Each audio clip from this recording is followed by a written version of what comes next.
Hello everyone, welcome to DevOps made simple. आज के video में हम पढ़ेंगे परसिस्टेंट डिस्क। तो परसिस्टेंट डिस्क पढ़ने से पहले हम थोड़ा सा उसका बैकग्राउंड जान लेते हैं। ठीक है। परसिस्टेंट डिस्क जो होती है वो ब्लॉक स्टोरेज के अंदर आती है। तो सिर्फ परसिस्टेंट डिस्क ही ब्लॉक स्टोरेज के अंदर नहीं आती है, दो और डिस्क होती हैं जो ब्लॉक स्टोरेज के अंदर आती है। वो कौन सी हैं? एक लोकल एसएसडी और दूसरी हाइपर डिस्क। ठीक है। तो बारी बारी से हम सबके बारे में पढ़ेंगे, बट आज के वीडियो में हम पहले ब्लॉक स्टोरेज के बारे में पढ़ेंगे कि ब्लॉक स्टोरेज क्या होता है। उसके बाद हम परसिस्टेंट डिस्क के बारे में पढ़ेंगे। नेक्स्ट वीडियो में हम हाइपर डिस्क और फिर लोकल एसएसडी। ठीक है। तो चलिए स्टार्ट करते हैं। The block storage commonly referred to as disk और volumes can be used for boot and data volumes for all compute instances including virtual machines, containers and bare metal instances. इसका पूरे का मतलब क्या हो? ब्लॉक स्टोरेज को disk या volume भी कहा जाता है। ठीक है। और जो ब्लॉक स्टोरेज होते हैं उनका दो यूज है। एक तो उसको बूटेबल डिस्क बना सकते हैं, दूसरा उसको डेटा डिस्क बना सकते हैं। मतलब बूटेबल डिस्क कौन सी होती है? बूटेबल डिस्क वो होती है जिसके अंदर आपका ओएस इंस्टॉल्ड होता है। ठीक है। और डेटा डिस्क डेटा स्टोरेज के लिए। ठीक है। अब इसमें जब हम आगे पढ़ते जाएंगे तब हम ये भी देखेंगे कि सारी की सारी डिस्क जो ब्लॉक स्टोरेज है उन सबको हम बूट डिस्क नहीं बना सकते हैं। ठीक है।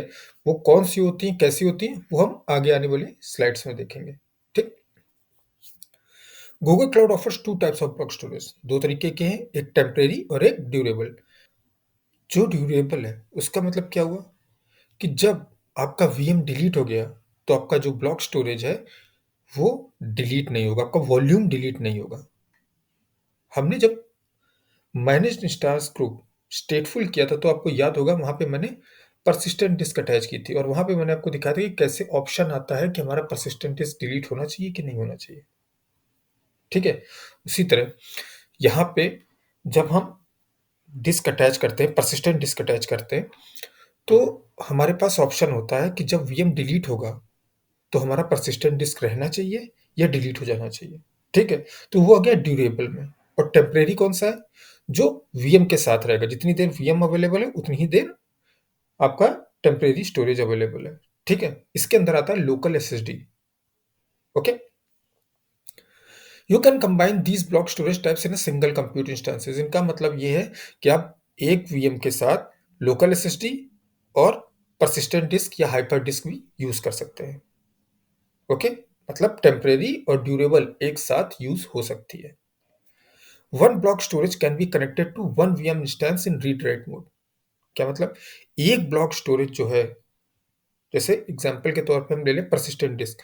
अगर persistent disk read write mode में है तो सिर्फ एक वीएम के साथ कनेक्ट हो सकती है। ठीक। और अगर हमने उसको रीड ओनली सिलेक्ट किया है तो मल्टीपल वीएम के साथ कनेक्ट हो सकती है। ठीक है। One VM instance can be connected to multiple block storage devices. एक VM instance multiple block storage devices के साथ कनेक्ट हो सकता है। ठीक। मतलब ये जैसे एक वीएम है उसको आप मल्टीपल परसिस्टेंट डिस्क के साथ कनेक्ट कर सकते हैं। चलिए आगे बढ़ते हैं। Temporary block storage.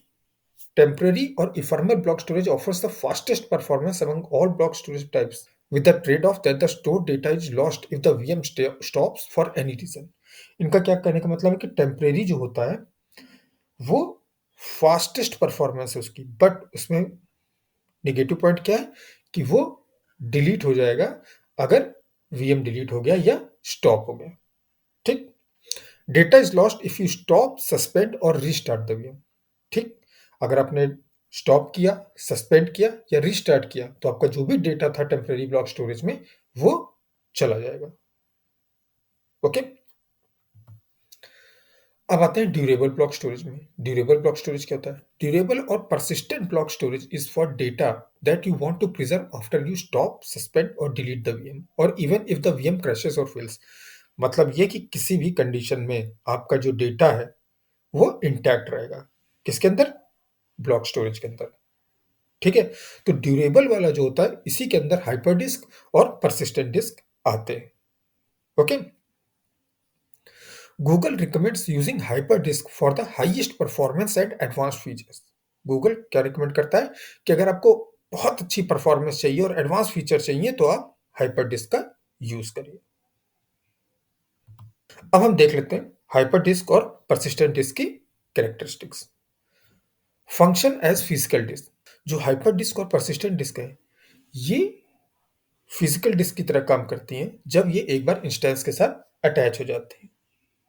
ठीक है। और ये कैसे अटैच होती हैं? ये नेटवर्क के थ्रू अटैच होती हैं।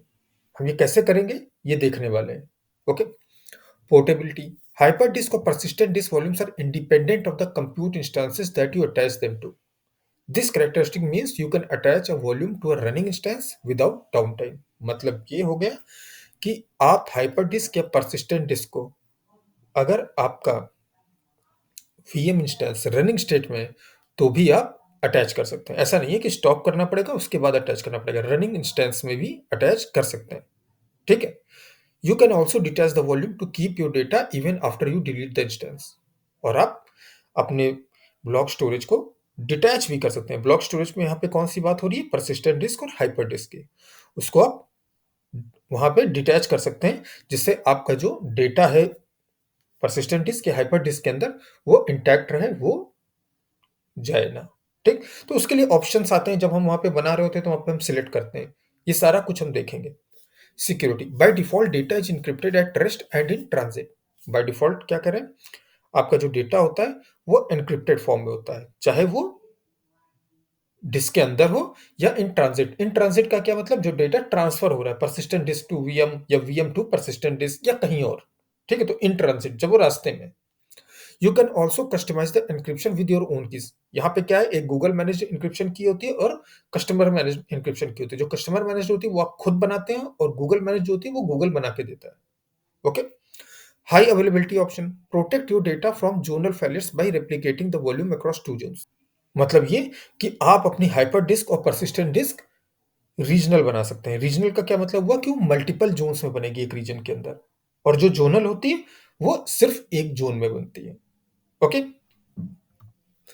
अब डिफरेंस क्या है हाइपर डिस्क और परसिस्टेंट डिस्क में? You can independently configure the performance and size of each hyperdisk volume. Hyperdisk performance is independent of provisioned capacity. इसकी परफॉर्मेंस जो होती है, वो जो कैपेसिटी है उससे कोई फर्क नहीं पड़ता है। बट परसिस्टेंट डिस्क में क्या होता है, आपके साइज और सीपीयूज कितने अवेलेबल हैं उस पे परफॉर्मेंस डिपेंड करती है। जितना ज्यादा साइज होगा, जितने ज्यादा वीसीपीयू सिलेक्ट करेंगे, उतना ज्यादा अच्छा परफॉर्म करेगा परसिस्टेंट डिस्क। ठीक। बट यहाँ पे क्या करें, हाइपर डिस्क के साथ ऐसा कुछ नहीं है, कैपेसिटी से कोई लेना देना नहीं है, बट परसिस्टेंट डिस्क में है। This feature means that you can increase और decrease hyper disk volumes performance without changing it size. इसका मतलब क्या हुआ कि आप अपने हाइपर डिस्क का परफॉर्मेंस इंक्रीज कर सकते हैं या डिक्रीज कर सकते हैं। तो परफॉर्मेंस क्या कैसे आता है? जैसे थ्रूपुट है, आईओप्स है। ठीक है। ये सब आप इंक्रीज या डिक्रीज कर सकते हैं विदाउट चेंजिंग द साइज। मतलब साइज को चेंज करिए ना करिए, आपका परफॉर्मेंस इंक्रीज या डिक्रीज हो सकता है। बट परसिस्टेंट डिस्क में क्या होता है, जैसा मैंने बताया कि अगर आपको हाई परफॉर्मेंस चाहिए तो आपको साइज इंक्रीज करना ही पड़ेगा या आपको वीसीपीयू इंक्रीज करने ही पड़ेंगे। ठीक है। बट हाइपर डिस्क के साथ ऐसा कुछ नहीं है। Unlike hyper disk, persistent disk performance depend on provisioned capacity. मैंने बताया ना, वही चीज बता रहे हैं कि हाइपर डिस्क में ऐसा नहीं है, बट परसिस्टेंट डिस्क में क्या होता है कि उसकी परफॉर्मेंस उसकी कैपेसिटी पे डिपेंड करती है, मतलब उसके साइज पे डिपेंड करती है। अगर 500 जीबी है तो उसके आईओप्स, उसके थ्रूपुट अलग होंगे, मतलब कम होंगे। अगर वही मैं 1000 जीबी ले लूं तो उसकी परफॉर्मेंस इंक्रीज हो जाएगी।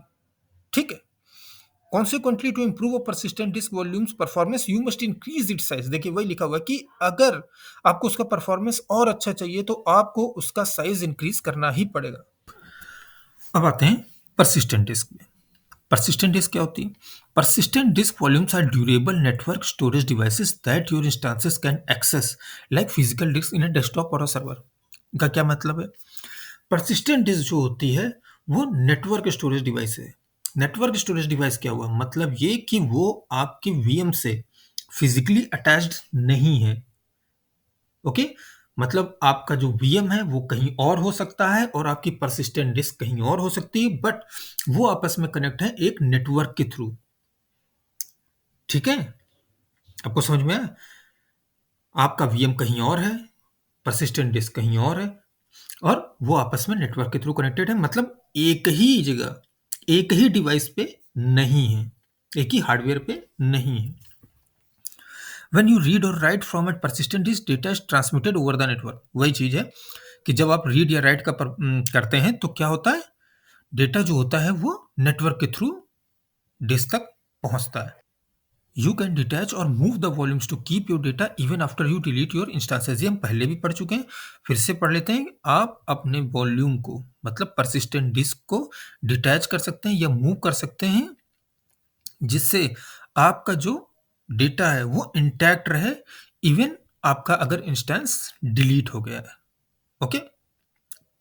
Persistent disk performance increases with size. यही जो हमने पहले देखा, इसकी परफॉर्मेंस इसके साइज के साथ इंक्रीज होती है। अगर आप साइज को इंक्रीज करेंगे तो उसकी परफॉर्मेंस और इंक्रीज होगी। ठीक है, मतलब ये और अच्छी होगी। जितनी अच्छी आपको परफॉर्मेंस चाहिए उतना अच्छा आपको साइज सेलेक्ट करना पड़ेगा। ठीक, 500 जीबी है तो जैसे मैंने एग्जांपल में पहले आपको बताया कि 500 जीबी में जो आपको आईओप्स है, थ्रूपुट है, वो कम मिलेगा। फिर वही अगर आप 1000 जीबी कर दें तो वो और ज्यादा मिलेगा। ठीक, तो ये कहते हैं so you can resize your existing persistent disk volumes और add more persistent disk volumes to a VM to meet your performance and storage space requirement. तो ये कहते हैं कि अगर अगर आपको और ज्यादा अच्छी परफॉर्मेंस चाहिए तो या तो आप परसिस्टेंट डिस्क जो अटैच्ड है उसको रिसाइज करिए, मतलब उसकी साइज को इंक्रीज कर दीजिए। ओके, या और परसिस्टेंट डिस्क अटैच कर दीजिए। समझ रहे हैं आप? या तो जो अटैच्ड परसिस्टेंट डिस्क है उसका साइज इंक्रीज कर दिया, जैसे 500 था उसको 1000 कर दिया।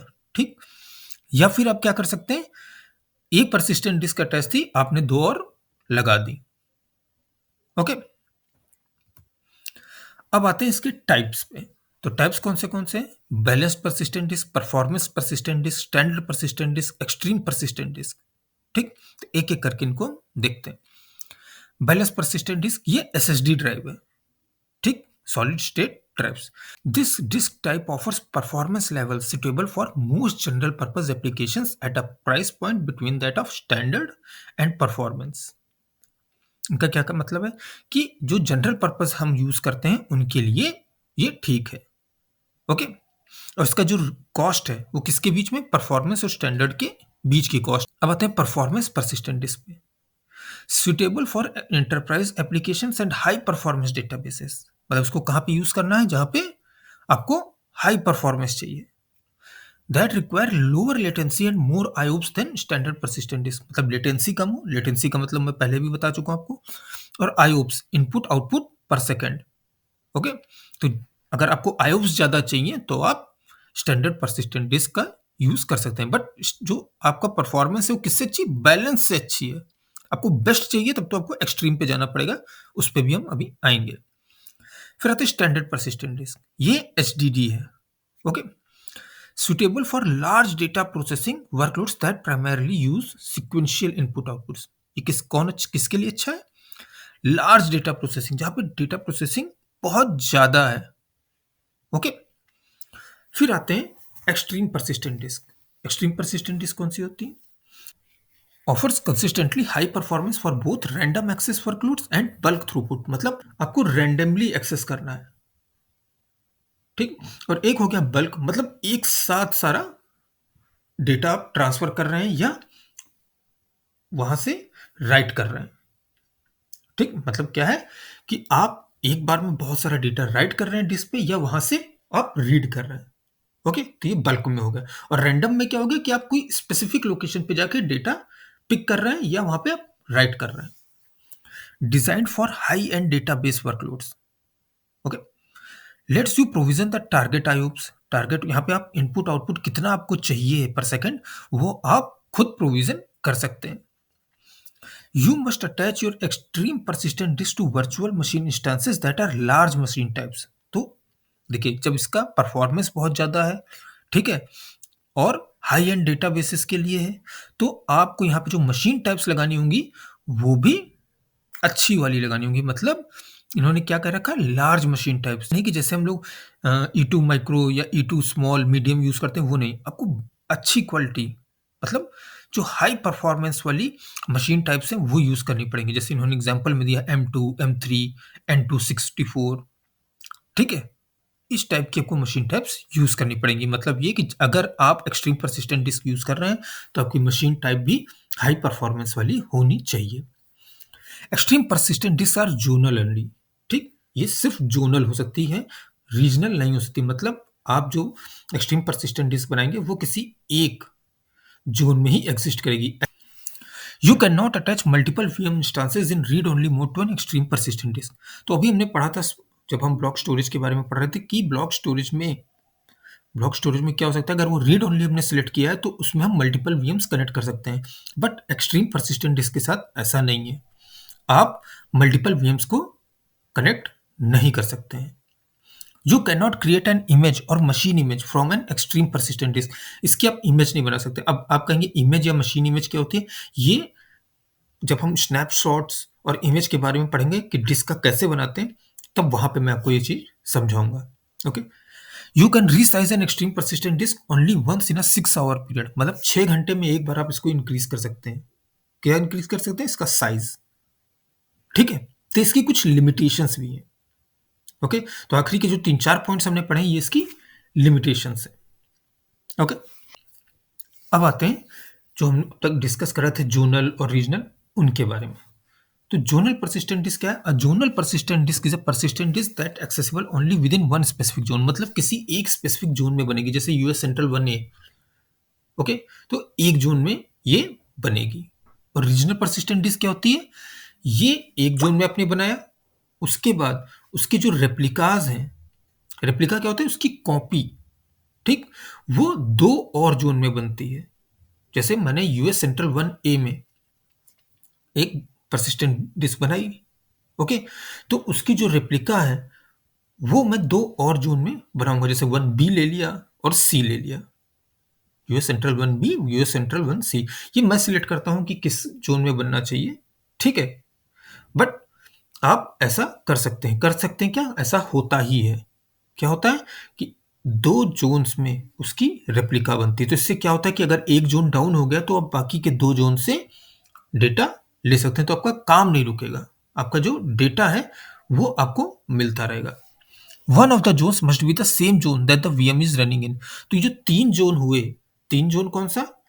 एक जिसमें हम परसिस्टेंट डिस्क बना रहे हैं, और बाकी 2 जोन जिसमें हमारी रेप्लिका बन रही है। तो इनका क्या कहने का मतलब है कि कम से कम इन 3 जोन में से एक जोन तो ऐसा होना चाहिए जिसमें आपका VM है। Okay, limitations for the regional persistent disk. अब इनकी लिमिटेशंस क्या है? You can attach regional persistent disk only to VMs that use E2, N1, N2 and N2D machine types. तो ये जो 4 तरीके की मशीन टाइप्स है, इन्हीं में आप रीजनल परसिस्टेंट डिस्क अटैच कर सकते हैं। ओके, कौन सी? E2, N1, N2 and N2D। You can not create a regional persistent disk from an image. तो आप ऐसा नहीं कर सकते कि एक आपके पास इमेज है और उससे आप रीजनल परसिस्टेंट डिस्क बना रहे हैं, ठीक है? और from a disk that was created from an image, और उससे भी आप रीजनल परसिस्टेंट डिस्क नहीं बना सकते जो डिस्क इमेज से बनी हुई हो, ठीक? अब इमेज वगैरह क्या है, थोड़ा सा कंफ्यूजिंग आपको लग सकता है, बट जब हम आगे देखेंगे इसको, आगे मतलब आज के वीडियो में हम नहीं देखने वाले हैं। अभी हम हाइपर डिस्क पढ़ लेंगे, लोकल SSD पढ़ लेंगे, और उसके बाद हम इमेजेस देखेंगे। वहां पे आपको ये चीजें क्लियर हो जाएंगी। When using read-only mode, you can attach a regional balanced persistent disk to a maximum of 10 VMs। मतलब ये अगर आपने रीड ओनली सिलेक्ट कर रखा है, रीड राइट नहीं, रीड ओनली, तो आप रीजनल परसिस्टेंट डिस्क को 10 VM के साथ कनेक्ट कर सकते हैं एक बार में। Okay, the minimum size of regional standard persistent disk is 200 GB। तो एटलीस्ट 200 GB का तो बनेगा ही बनेगा। ऐसा नहीं कि आपने 10 GB का, 15 GB या 20 GB का रीजनल परसिस्टेंट डिस्क बना लिया, ऐसा पॉसिबल नहीं है। अब restrictions, you can't attach a persistent disk volume to an VM in another project, ठीक? तो आप परसिस्टेंट डिस्क को ऐसे VM के साथ कनेक्ट नहीं कर सकते जो आपके खुद के प्रोजेक्ट में ना हो। मतलब दूसरे प्रोजेक्ट में आप ऐड नहीं कर सकते। आपका परसिस्टेंट डिस्क और VM एक ही प्रोजेक्ट के अंदर होने चाहिए। You can attach a balanced persistent disk to a maximum of 10 VMs। आप बैलेंस्ड परसिस्टेंट डिस्क को मैक्सिमम 10 VM के साथ ही ऐड कर सकते हैं, वो भी रीड ओनली मोड में।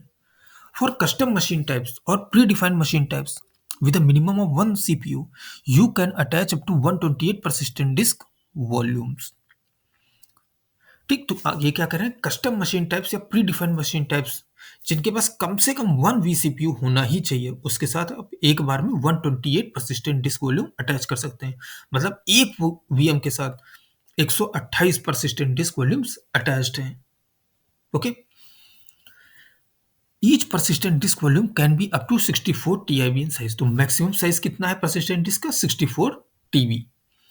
Most VMs can have up to 128 persistent disk volumes and up to 257 TB of total disk space attached। तो अभी हमने ऊपर भी देखा था, एक VM के साथ आप 128 persistent disk अटैच कर सकते हैं, और मैक्सिमम कितना जो आपका डिस्क साइज होगा टोटल सारे 128 को मिला के वो कितना हो सकता है, 257 TB। ओके, मतलब एक persistent disk का साइज 64 TB हो सकता है, बट टोटल जितनी 128 अटैच्ड हैं उनका साइज 257 TB से ज़्यादा नहीं होना चाहिए। टोटल उन 128 के साइज को ऐड कर दें तो 257 से ऊपर नहीं जाना चाहिए। Total disc space for a VM include the size of the boot disk. तो क्या करें, टोटल डिस्क स्पेस जो है वो बूट डिस्क को ऐड करके, बूट डिस्क कौन सा था जिसके अंदर आपका ओएस इंस्टॉल्ड है, ठीक है, तो ये सारे के सारे जितने भी अटैच्ड हैं सबको ऐड कर रहे हैं। Okay, shared core machine types are limited to 16 persistent disk volumes and 3 TB of total persistent disk space। अगर शेयर्ड कोर मशीन टाइप है तो आप सिर्फ 16 persistent disk अटैच कर सकते हैं। ठीक, इस ऊपर हमने पढ़ा कि 128 persistent disk अटैच हो सकती हैं, बट शेयर्ड कोर में सिर्फ 16 persistent disk अटैच हो सकती हैं, और टोटल जो स्पेस होगा वो 3 TB से ज़्यादा नहीं होना चाहिए। ओके, अब यहाँ पे कमांड्स मैंने दिए हैं। पहली कमांड है, आपको अगर जोनल परसिस्टेंट डिस्क बनानी है तो कैसे बनाएंगे, रीजनल बनानी है तो कैसे बनाएंगे। तो आप देख सकते हैं जो जोनल है वहां पे मैंने जोन दिया है, बट रीजनल में क्या है, रीजन दिया है, किस रीजन में बनेगी। और रेप्लिका जोन्स, 2 रेप्लिका जोन्स देने होते हैं जहां पे आपके जो परसिस्टेंट डिस्क है उसका रेप्लिका बनेगा। तो एक मैंने दिया यूएस सेंट्रल 1A, दूसरा दिया यूएस सेंट्रल 1B। फिर G cloud command to attach persistent disk to any running और स्टॉप वीएम। यहाँ पे क्या है, आपने एक परसिस्टेंट डिस्क तो बना दी, बट उसको वीएम के साथ अटैच भी तो करना पड़ेगा, तो वो चाहे रनिंग स्टेट में हो या स्टॉप्ड स्टेट में हो आप उसको अटैच कर सकते हैं। तो उसके लिए कमांड है G cloud compute instances attach disk, उसके बाद वीएम का नाम जिस वीएम से आपको अटैच करनी है, और उसके बाद नीचे क्या है, डिस्क, और डिस्क क्या है, जो डिस्क हमने बनाई है जिसको अटैच करना है। तो डिस्क में जिस डिस्क को अटैच करना है, और वीएम में जिस वीएम में अटैच करना है। Format and mount non boot disk on a Linux VM. इसमें क्या होता है, देखिए आपने आपने परसिस्टेंट डिस्क बना ली, ठीक है, और उसको अटैच कर दिया, बट इसका मतलब ये नहीं कि वो काम करना चालू हो जाएगी। उसके बाद आपको क्या करना पड़ेगा, उसको माउंट करना पड़ेगा। तो माउंट करने के लिए क्या, आपको वीएम के अंदर जाना पड़ेगा, और उसके बाद ये कमांड्स मैंने दी हुई है, इनको रन करना पड़ेगा। जब आप इनको रन करेंगे तब आपका डिस्क माउंट होगा, और जब माउंट होगा तब उसके अंदर आप फाइल वगैरह बना सकते हैं और उसके अंदर डेटा ट्रांसफर कर सकते हैं, मतलब रीड राइट ऑपरेशन कर सकते हैं। ये हम करके देखेंगे। फिर configure automatic mounting on VM restart. मतलब ये कि देखिए, जो हम पहले जो भी मैंने माउंट वाला बताया तो उसमें क्या होता है कि माउंट तो हो जाता है, बट क्या होता है कि जब आपने वीएम रीस्टार्ट किया तो क्या होगा, आपको फिर से माउंट करना पड़ेगा। तो जितनी बार वीएम रीस्टार्ट होगा उतनी बार आपको माउंट करना पड़ेगा। तो ये हम क्या कर रहे हैं, ऑटोमेटिक माउंटिंग है। मतलब ये कि जब वीएम रीस्टार्ट होगा तो ये ऑटोमेटिक माउंट हो जाएगा। ये भी हम आज करके देखने वाले हैं। फिर कमांड से परसिस्टेंट डिस्क का साइज कैसे इंक्रीज करना है, ठीक, तो ये याद रखने वाली बात है। इंक्रीज कर सकते हैं आप, डिक्रीज नहीं कर सकते हैं। ओके, ये आपको याद रखना है, ठीक है। तो चलिए अब कंसोल पर चलते हैं। पहले हम कंसोल से करेंगे और साथ ही साथ में हम कमांड से करेंगे। ओके, तो चलिए सबसे पहले एक वीएम बना लेते हैं। आप चाहे तो जी क्लाउड कमांड से भी बना सकते हैं। इसका नाम मैं देता हूँ test disk VM. Okay, region select कर लेते हैं यूएस सेंट्रल 1A, E2 रहने देते हैं, मशीन टाइप माइक्रो। ओके, हो गया। अब इसको मैं क्रिएट कर देता हूँ।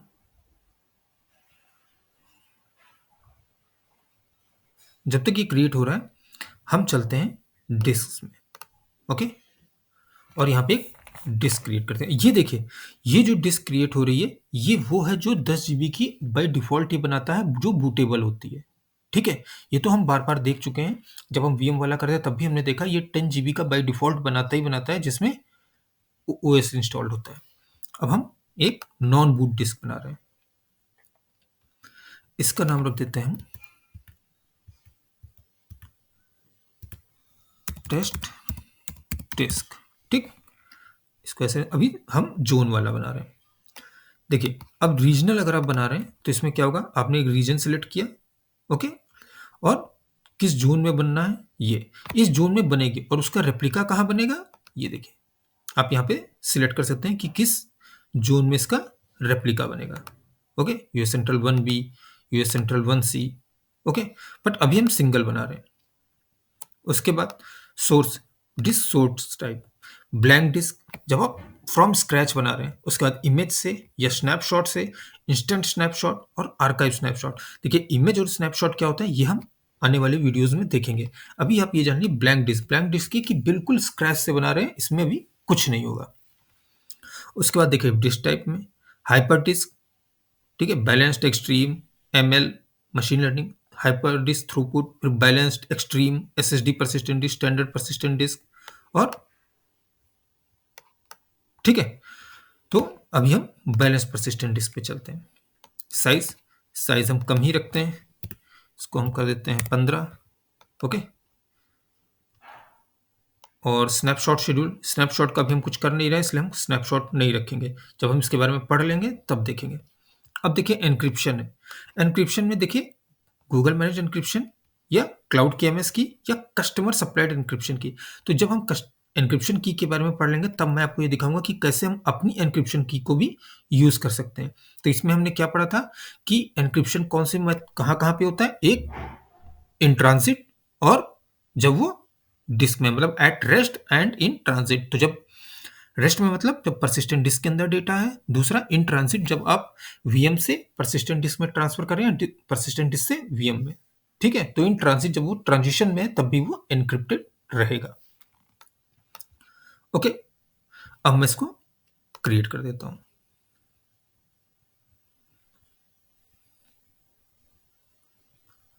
थोड़ा सा टाइम लेगा और ये बनके तैयार हो जाएगा।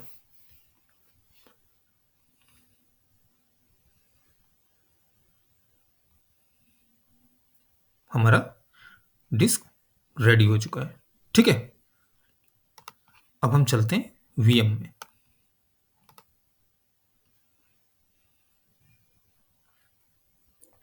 इसके अंदर चलते हैं और आप आएंगे नीचे। पहले हम इसको एडिट ही कर लेते हैं, यहीं से एडिट, और जब हम नीचे आएंगे तो आप देखेंगे अटैच एग्जिस्टिंग डिस्क। ठीक, ये तो ऐड न्यू डिस्क आप यहीं से बना सकते हैं, बट हम बना चुके हैं इसलिए अटैच एग्जिस्टिंग डिस्क। अब डिस्क यहां से सिलेक्ट करेंगे तो हमने अभी जो बनाई है टेस्ट डिस्क। ओके, अब देखिए रीड राइट मोड और रीड ओनली मोड। ठीक, अगर आप रीड राइट सिलेक्ट करते हैं तो ये डिस्क सिर्फ एक वीएम के साथ ही अटैच हो सकती है। अगर हम रीड ओनली सिलेक्ट करते हैं तो मल्टीपल वीएम्स के साथ ये कनेक्ट हो सकता है। ठीक है, हम रीड राइट ही रखेंगे। उसके बाद होता है डिलीशन रूल, कीप डिस्क और डिलीट डिस्क। कीप डिस्क का मतलब क्या है कि अगर आपका वीएम डिलीट होता है या क्रैश हो जाता है, ठीक है, तो आपको अपना परसिस्टेंट डिस्क को रखना है या उसको भी साथ में डिलीट कर देना है। अगर हम डिलीट सिलेक्ट करेंगे तो क्या होगा, जब वीएम डिलीट होगा तो आपका परसिस्टेंट डिस्क भी डिलीट हो जाएगा। पर अगर आप कीप डिस्क रखेंगे तो परसिस्टेंट डिस्क तो रहेगा ही रहेगा वीएम के साथ, चाहे कुछ भी हो। ओके, तो हम सेव करते हैं इसको। ओके, और सेव।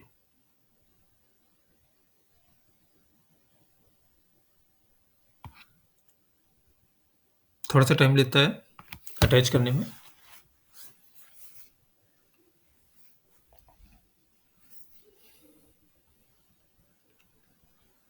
अब हम नीचे आते हैं और मैं आपको दिखाता हूं। ये देखिए हमारा टेस्ट डिस्क जो है वो अटैच हो गया और देखिए साइज कितना है 15। अगर हम यहाँ से जाएं डिस्क में और डिस्क में भी देख सकते हैं, यहाँ पे आप देख सकते हैं test disk 15 GB in use by test disk VM. Okay, अब हमें क्या करना है, हमने क्या पढ़ा था कि सिर्फ अटैच करने से काम नहीं चलेगा, हमको क्या करना पड़ेगा, इसको माउंट करना पड़ेगा। तो माउंट करने के लिए हम क्या करते हैं, ओपन इन ब्राउजर विंडो। ठीक है, आप चाहे तो जी क्लाउड कमांड का भी यूज कर सकते हैं। मैं क्या करता हूं, क्लाउड शेल भी ओपन कर ही लेता हूं क्योंकि आगे चल के इसकी जरूरत पड़ सकती है।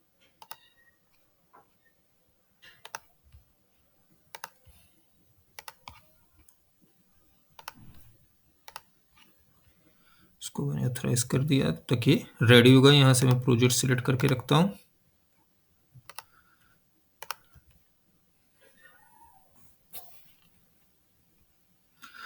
तो ये देखिए हमारा वीएम कनेक्ट हो चुका है।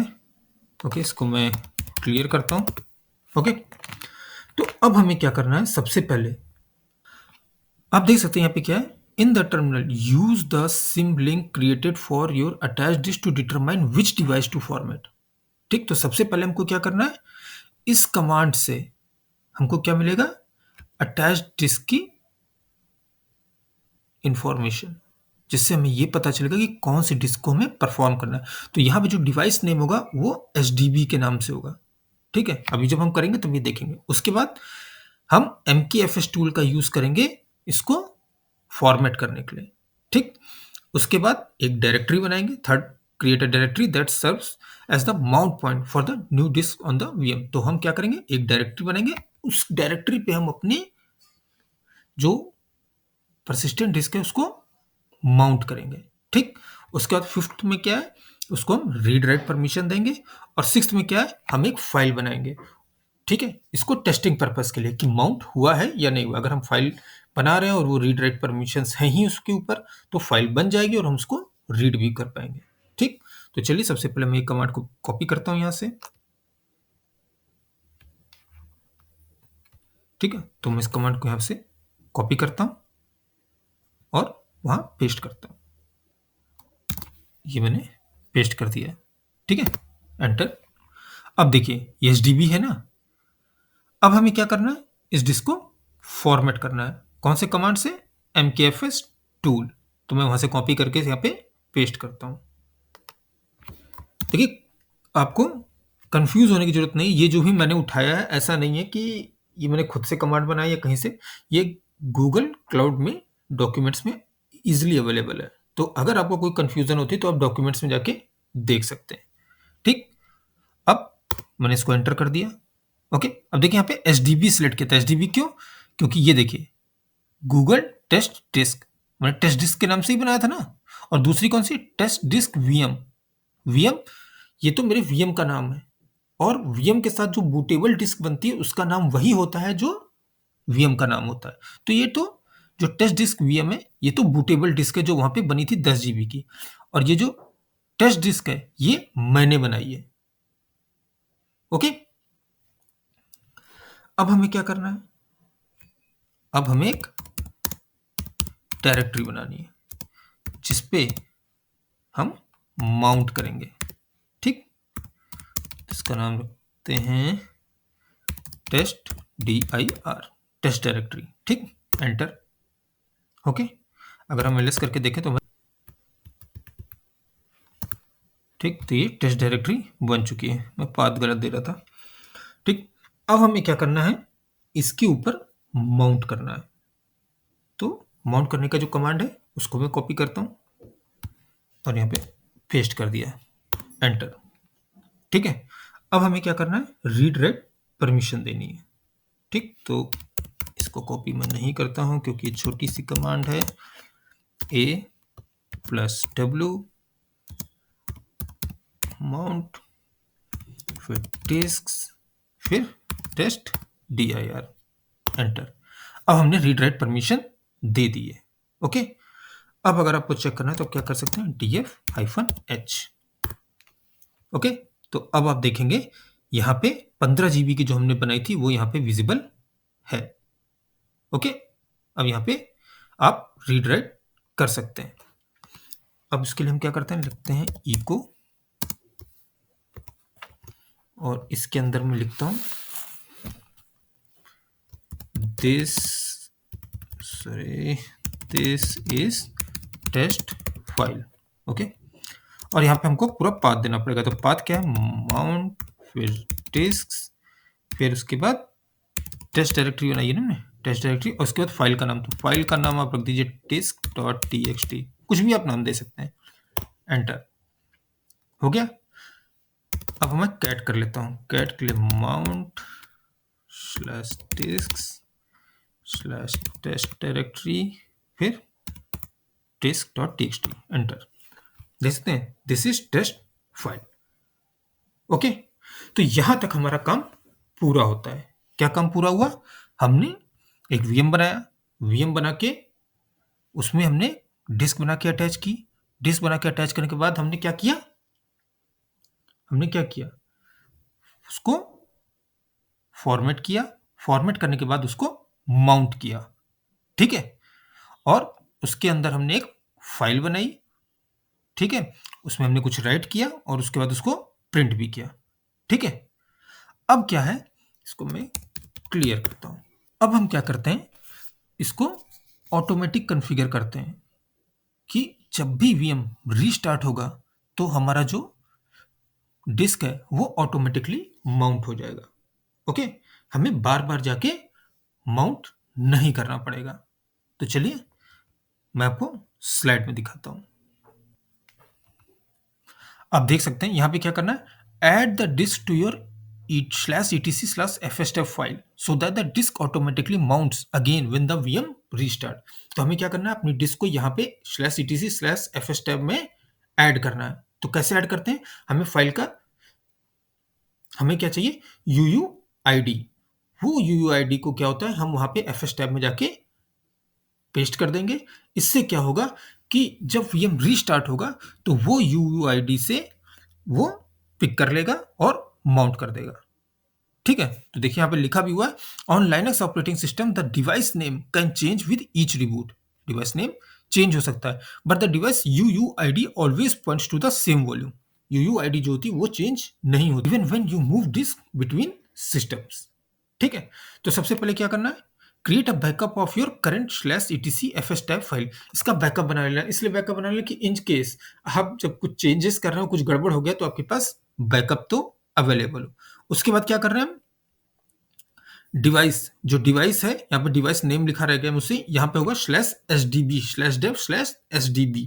ठीक, और फिर क्या करेंगे, उसका हमको UUID मिल जाएगा। उस UUID को लेके हम /etc/fstep में जाके पेस्ट कर देंगे इस कमांड के साथ UUID, और माउंट डिस्क टेस्ट डायरेक्टरी जहां पे हमको माउंट करना है। अभी हमने टेस्ट डायरेक्टरी बनाई थी ना, और फिर बाद में कैट करके आप देख सकते हैं कि आपने जो चेंजेस /etc/fstep में किए वो हुए हैं या नहीं हुए। तो चलिए इसको करके देखते हैं। तो सबसे पहले क्या करना है, हमको बैकअप लेना है etc/fstep का। मैंने एंटर किया और ये बैकअप हो गया। अब हमें क्या चाहिए, UUID, एंटर, और देख सकते हैं आप UUID हमको मिल गई है। इस UUID को मैं कॉपी कर लेता हूं। ठीक है, अब हम क्या करेंगे, अब हमें क्या करना है, ये जो कमांड है UUID, ठीक है, यहां पे जो UUID वैल्यू दे रखी है, यहां पे जाके आपको क्या करना है, इसको पेस्ट करना है। ठीक है, और ये फिर पूरी की पूरी आपको /etc/fstep के अंदर ऐड करना है। ठीक है, तो चलिए करते हैं। तो मैंने वहां पे UUID को अपडेट कर दिया था। अब मैं क्या करूंगा, यहाँ पे उसको पेस्ट करूंगा और fstep के अंदर ऐड करूंगा। ठीक, और अपेंड करते हैं। आप चाहे तो वीम एडिटर से भी कर सकते हैं या नैनो एडिटर भी ले सकते हैं, मैं डायरेक्ट यहाँ पे कर रहा हूँ। ओके, /etc/fstep, एंटर, और हो गया। आप चाहे तो उसको कैट करके देख सकते हैं /etc/fstep, और ये देखिए लास्ट में जो मैंने वहाँ पे वहाँ से कॉपी किया था और यहाँ पे पेस्ट किया था, वो देखिए यहाँ पे आगे आ गया है। ओके। अब हम क्या करने वाले हैं, अपने वीएम को स्टॉप करेंगे और फिर उसको रीस्टार्ट करेंगे, और आप देखेंगे जब हम उसको रीस्टार्ट करेंगे तो हमको ये माउंटेड मिलेगा। ओके, तो चलिए रीस्टार्ट करते हैं। इसको मैं कट कर देता हूं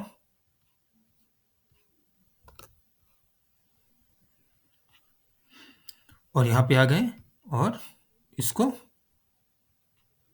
मैं स्टॉप कर रहा हूं। ठीक, और तब तक मैं एक वीएम और बना रहा हूं। एक वीएम क्यों बना रहा हूं? क्योंकि अब हम कमांड लाइन से, ठीक है, कमांड लाइन से डिस्क बनाएंगे और उसको अटैच करेंगे। तो इसका नाम मैं रख देता हूं टेस्ट 2। ठीक है, इसका रीजन यूएस सेंट्रल 1A ही रखते हैं, और इसको भी E2 माइक्रो कर देते हैं। बाकी हमें कुछ करने की जरूरत नहीं है, मैं क्रिएट कर रहा हूं। तब तक हमारा टेस्ट 2 बन के तैयार हो जाएगा। ठीक है, तो हमारा ये वीएम जो है वो स्टॉप हो चुका है। अब क्या है कि अगर मैं इसको फिर से स्टार्ट करता हूं और फिर से जब हम कनेक्ट करेंगे तो हम देखेंगे कि जो हमारी परसिस्टेंट डिस्क थी वो ऑलरेडी माउंटेड है, क्योंकि हमने उसको ऑटो माउंट एक्टिवेट कर दिया। कैसे अपडेट एक्टिवेट किया? /etc/fs टैब के अंदर जो हमारी परसिस्टेंट डिस्क है उसका UUID जो है अपडेट करके। ठीक, तो ये स्टार्ट हो गया है। तो चलिए इसके अंदर चलते हैं, ऑथोराइज करता हूं मैं। थोड़ा सा लंबा प्रोसेस पड़ जाता है, जी क्लाउड कमांड से थोड़ा जल्दी हो जाता है। ठीक है, तो अब हम यहां पे करते हैं sudo df -th। ठीक, अब आप देख सकते हैं यहाँ पे कितने जीबी की थी हमारी, 15 जीबी की थी ना। तो ये देखिए टेस्ट डायरेक्टरी में हमने उसको माउंट किया था, तो ये ऑलरेडी माउंटेड है। ओके, देख रहे हैं आप, /dev/sda के अंदर। अब हम अगर cat /mount/disk करें और उसके अंदर माउंट टेस्ट डायरेक्टरी में जाए और फिर disk.txt, अब देख सकते हैं this is a test file. तो ये यहाँ पे ऑलरेडी है। ओके, फिलहाल मैं इसको कट करता हूं, क्योंकि अभी हम क्या करने वाले हैं, कमांड लाइन से परसिस्टेंट डिस्क बनाने वाले हैं और उसको हम अटैच करने वाले हैं किससे, टेस्ट 2 पे। ठीक, तो अब हम इसको माउंट नहीं करेंगे, क्योंकि माउंट कैसे करना है वो हम देख चुके हैं, बट अटैच कैसे करना है कमांड लाइन से वो हम देखेंगे। तो इसको मैं क्या करता हूं, ये क्लाउड शेल तो है ही, ठीक है, ये ओपन कर लिया था और यहां पे मैं कमांड को पेस्ट करता हूं। ये क्या है, G cloud compute disk create test disk. Test disk के आगे मुझे कुछ ना कुछ ऐड करना पड़ेगा, क्योंकि इस नाम से हमारे पास पहले ही है। इसको मैं कर देता हूं टेस्ट डिस्क 2। ओके, और एंटर। यहाँ पे साइज दे रखा है, टाइप दे रखा है PD बैलेंस, मतलब परसिस्टेंट डिस्क बैलेंस वाली जोन किस जोन में बनेगी। ओके, और देखिए क्रिएट हो गई है। चलते हैं डिस्क में और यहाँ पे चेक कर लेते हैं एक बार, और आप देख सकते हैं हमारी टेस्ट डिस्क 2 बनके रेडी है। और ये कितने की है, 20 GB। इससे पहले हमने कितना बनाया था, 15 GB। ओके, अब हमें क्या करना है, इसको अटैच करना है। तो अटैच कैसे करेंगे, यहां पे मैं कमांड पेस्ट करता हूं। ठीक, यहां पे हमको कुछ चेंज करना पड़ेगा। तो ये था टेस्ट डिस्क 2, और जो वीएम बनाया हमने उसका क्या नाम रखा, हमने टेस्ट 2, ये नाम है ना। तो आप देख सकते हैं G cloud compute instances attach disk test 2। Test 2 VM का नाम है, और नीचे डिस्क में क्या है, डिस्क का नाम है जिसको हमें अटैच करना है, और enter. Did you mean Asia south east 1B? No zone specified using zone US central 1A for instance. ठीक, और ये अटैच हो जाएगी। अभी यहाँ पे देख सकते हैं आप किसी से भी इन यूज में नहीं है, और अगर मैं इसको एक बार रिफ्रेश कर दूं तो आप देखेंगे टेस्ट 2 यहाँ पे आ जाएगा। थोड़ा सा टाइम ले रहा है। ये देखिए टेस्ट 2 आ गया, इसका मतलब ये अटैच हो चुकी है। तो अब हम क्या करने वाले हैं, अब हम अपनी परसिस्टेंट डिस्क को रीसाइज करने वाले हैं। रीसाइज का मतलब साइज इंक्रीज करने वाले हैं। साइज हम इंक्रीज तो कर सकते हैं बट डिक्रीज नहीं कर सकते हैं। अब आप यहाँ पे देख रहे होंगे टेस्ट डिस्क जो है यहाँ पे 20 जीबी हो गई, जो भी 15 जीबी थी। एक्चुअली क्या हुआ कि मुझे पता नहीं चला और मेरी रिकॉर्डिंग हुई नहीं, और मैंने यहाँ पे कंसोल से साइज को इंक्रीज कर दिया था। तो मैं ये फिर से आपको दिखाने वाला हूँ कैसे 15 से 20 जीबी हुआ था। ठीक है, तो मैं यहाँ पे अब 20 से 25 जीबी करूँगा। तो इसके लिए क्या करना है, कंसोल से जब हमको रीसाइज करना है तो क्या करेंगे, टेस्ट डिस्क में जाएंगे और यहाँ से हम एडिट करेंगे। ठीक, एडिट के लिए पहले यहाँ पे 15 था, 20 हो चुका है, तो मैं इसको क्या करूँगा 20 से 25 कर दूंगा। ठीक, और इसको सेव कर देंगे। ठीक, और थोड़ी देर में यहाँ पे 25 जीबी दिखाएगा हमें।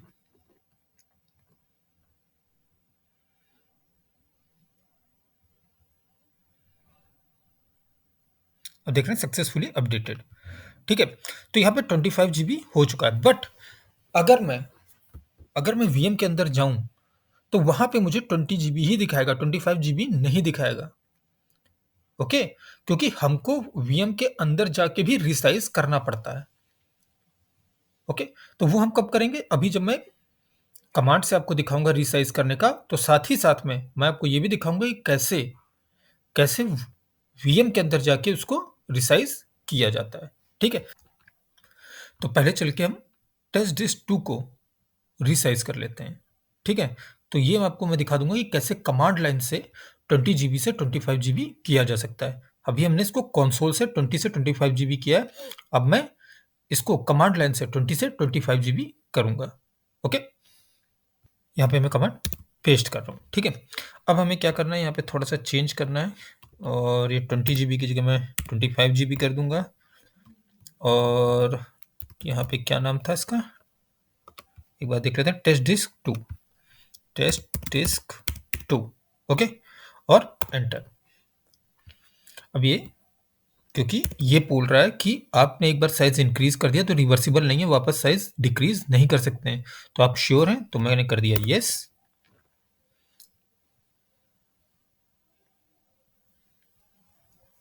और साइज इंक्रीज हो गया है। अगर मैं इसको रिफ्रेश करूं तो अभी यहाँ पे दिखेगा। ठीक है, तो ये भी 25 जीबी हो गया है, ये देखिए। ठीक है, अब हम चलते हैं वीएम में। ओके, इसको मैं क्लियर कर देता हूं तब तक। और टेस्ट डिस्क वीएम में हमने यहीं पे तो माउंट किया था, तो मैं इसको जी क्लाउड कमांड से एक्सेस करता हूँ। आप किसी से भी करिए, चाहे एसएसएस से करिए, ब्राउजर से जाके, बट उसमें टाइम ज़्यादा लग रहा है इसलिए मैं इसको यूज़ कर रहा हूँ।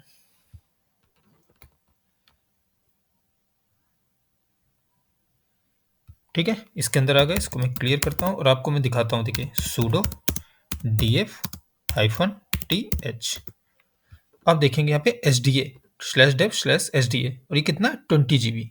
अब ये 25 नहीं हुआ, जबकि हमने यहाँ पे 25 कर दिया है।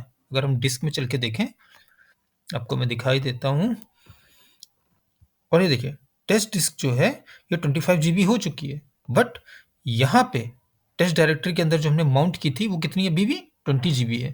तो इसके लिए हमें क्या करना पड़ेगा, sudo resize to fs/dev/sda। Okay, और एंटर। अब देख रहे हैं the file system on HD is now size increase हो गया। अब अगर आप ऊपर वाली कमांड रन करते हैं तो आप देखेंगे /dev/sda 25 जीबी हो गई है।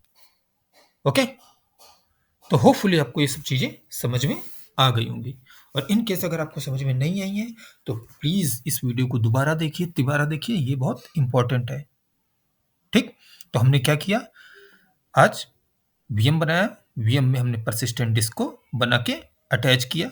ठीक है, पहले कंसोल से किया, उसके बाद जी क्लाउड कमांड से किया, उसके बाद कंसोल से हमने उसको रिसाइज किया। ठीक है, फिर कमांड लाइन से जी क्लाउड से हमने उसको रिसाइज किया, ठीक। और साथ ही साथ में हमने अटैच करने के बाद उसको वीएम के अंदर जाके माउंट भी किया, ठीक है। तो ये सारे पार्ट इंपॉर्टेंट है, चाहे वीएम बनाना हो, चाहे परसिस्टेंट डिस्क को बना के अटैच करना हो, चाहे उसको माउंट करना हो और रिसाइज करना हो। कंसोल से और जी क्लाउड कमांड से सब हमको आना चाहिए, ठीक है। तो प्लीज इस वीडियो को अच्छे से देखिए, पढ़िए, समझिए और प्रैक्टिस जरूर करिए, ठीक है। मिलते हैं अगले वीडियो में, तब तक के लिए थैंक यू, धन्यवाद।